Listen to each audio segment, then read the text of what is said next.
ओम परमात्मने नमः।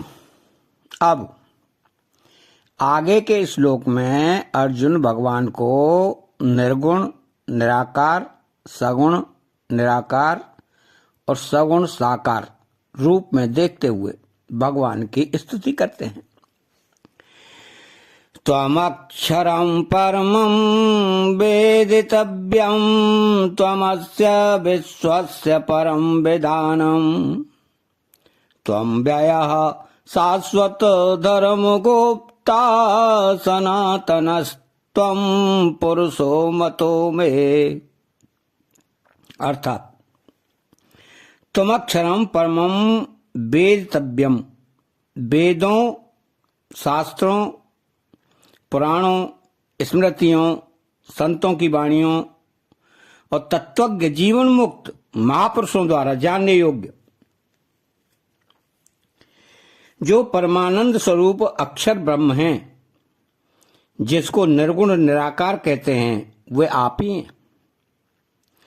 त्वमस्य विश्वस्य परमम विधानम, देखने, सुनने और समझने में जो कुछ संसार आता है, उस संसार के परम आश्रय, आधार आप ही हैं। जब महाप्रलय होता है तब संपूर्ण संसार कारण सहित आप में ही लीन होता है और फिर महासर्ग के आदि में आपसे ही प्रकट होता है। इस तरह आप इस संसार के परम निधान हैं। इन पदों से अर्जुन सगुण निराकार का वर्णन करते हुए स्तुति करते हैं। त्वं शाश्वत धर्म गुप्ता, जब धर्म की हानि और अधर्म की वृद्धि होती है तब आप ही अवतार लेकर अधर्म का नाश करके सनातन धर्म की रक्षा करते हैं। इन पदों से अर्जुन सगुण साकार का वर्णन करते हुए स्तुति करते हैं। अव्ययः सनातनस्तत् त्वं पुरुषो मतो मे। अव्यय अर्थात अविनाशी, सनातन, आदि रहित, सदा रहने वाले उत्तम पुरुष आप ही हैं, ऐसा मैं मानता हूं। यहां त्वमक्षरम परमम वेदितव्यम पदों से निर्गुण निराकार की बात आई है। त्वमस्य विश्वस्य परमम निधानम पदों से सगुण निराकार की बात आई है और त्वं शाश्वत धर्म गुप्ता पदों से सगुण साकार की बात आई है। तात्पर्य है कि निर्गुण निराकार, सगुण निराकार और सगुण साकार ये सब मिलकर भगवान का समग्र रूप है, जिसको जानने पर फिर कुछ भी जानना बाकी नहीं रहता, क्योंकि इसके सिवाय दूसरी कोई वस्तु है ही नहीं। तो अनादि मध्यांतमनंत वीर्यमनंत बाहुम शशि सूर्य नेत्रम पश्यामि त्वाम दीप्ति हुताश वक्त्रम स्वतेजसा विश्वमिदं तपंतम। अर्थात अनादिम ध्यांतम, आप आदि, मध्य और अंत से रहित हैं, अर्थात आपकी कोई सीमा नहीं है।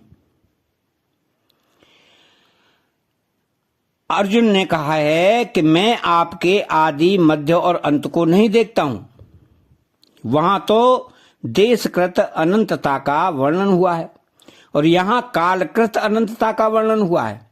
तात्पर्य है कि देशकृत, कालकृत, वस्तुकृत आदि किसी तरह से भी आपकी सीमा नहीं है।